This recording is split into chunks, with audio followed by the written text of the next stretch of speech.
এরা যেমন ডিএর সমর্থনে লড়াই ধর্মঘট করছে, সাথে সাথে গণতন্ত্র রক্ষা করার বিষয়েও কিন্তু সংগ্রামী যৌথ মঞ্চ সোচ্চার।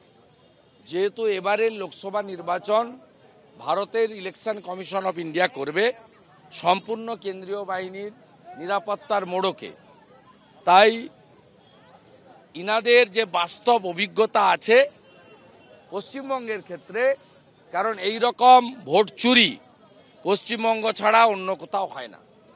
নির্বাচনের দিন, নির্বাচন চলাকালীন এবং গণনার পরবর্তী সময় পশ্চিমবঙ্গে যে রক্তের হোলি খেলা হয় এটা ভারতবর্ষের কোথাও হয় না। 2021 সালের পরে উত্তরপ্রদেশ থেকে লাস্ট রাজস্থান, ছত্তিশগড়, মিজোরাম, তেলেঙ্গানায় ভোট হয়েছে। কোথাও এ দল এসছে, ও দল গেছে, কোনো দল থেকে গেছে, কোথাও কিন্তু no casualty, not a single case. কিন্তু পশ্চিমবঙ্গের ক্ষেত্রে আমরা ভয়াবহ অবস্থা দেখেছি, এমনকি পঞ্চায়েতে 55 জনকে খুন হতে হয়েছে। 1 কোটি গ্রামের মানুষ ভোটাধিকার থেকে বঞ্চিত হয়েছেন।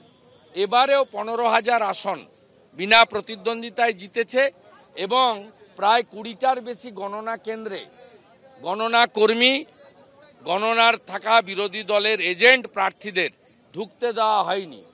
900 কোম্পানি সেন্ট্রাল ফোর্সকে বসিয়ে রেখে মমতা ব্যানার্জি তার নিজের ক্যাডারদের দিয়ে ভোট করেছেন।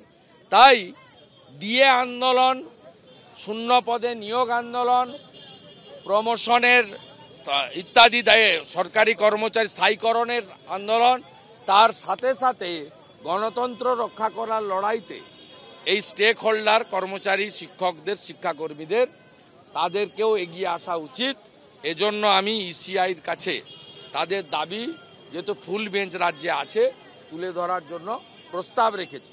আর বলেছি আপনাদের মঞ্চ অরাজনৈতিক, কিন্তু আসুন আমরা একটা জায়গায় ঠিক করি যে নো ভোট টু মমতা। আমরা এই অত্যাচারী শাসকের বিরুদ্ধে ভোট করি, তাতে কোথা থেকে কে জিতবে জনগণ ঠিক করুক। আমি এই মঞ্চের বাইরে গিয়ে নিশ্চয়ই আমার দলের ওই ভোট চাইব, কিন্তু জনগণ ঠিক করুক তারা কাকে জেতাবে।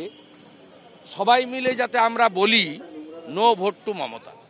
ভারতীয় জনতা পার্টির সমস্ত প্রার্থী নির্বাচিত হোক, আমি চাইব, কারণ মোদিজি সরকার করবে সবাই জানে। এবং লোকসভা নির্বাচনে এই রাজ্যের তৃণমূলের কোনো ভূমিকা নেই। 543টা কেন্দ্রে ভোট হচ্ছে, তৃণমূল খুব চেষ্টা করলেও 22-44টার বাইরে প্রার্থী দিতে পারবে না। In question of parliament election Trinamool Congress হচ্ছে একটা অপ্রাসঙ্গিক একটা আবর্জনা, যাকে ডাস্টবিনে ফেলে দেয় ভালো। এটা নির্বাচন হচ্ছে দেশের নির্বাচন, প্রধানমন্ত্রী তৈরির নির্বাচন। এখানে আমি চাইব, নরেন্দ্র মোদী তো প্রধানমন্ত্রী হবেন সবাই জেনে গেছে, তা প্রধানমন্ত্রীর পক্ষের সাংসদদের পাঠালেই তার এলাকার জনগণের ভবিষ্যৎ, বর্তমান দুটোই সুরক্ষিত থাকবে। এটা 1 নম্বর। আর দ্বিতীয় কথা হচ্ছে যে যদি সৌমেন্দু অধিকারীর ক্ষেত্রেই বলেন, তিনি যেমন পারিবারিক সূত্রে আমার ছোট ভাই, সাথে সাথে তিনি একজন ভারতীয় জনতা পার্টির কার্যকর্তা এবং উনি started his journey as a কলেজের সিআর, ক্লাস রিপ্রেজেন্টেটিভ, এবং তিনি 2021-এর 1 জানুয়ারি তার সমস্ত পদ থেকে রিজাইন করে চেয়ারম্যান, কাউন্সিলর ইত্যাদি থেকে তিনি ভারতীয় জনতা পার্টিতে কাজ করছেন গত প্রায় 2.5 বছরের সময়কালের বেশি সময় ধরে, এবং তিনি বর্তমান ভারতীয় জনতা পার্টির কাঁথি সাংগঠনিক জেলার একজন সাধারণ সম্পাদক। তাই দল মনে করেছে, তাই তাকে দিয়েছে।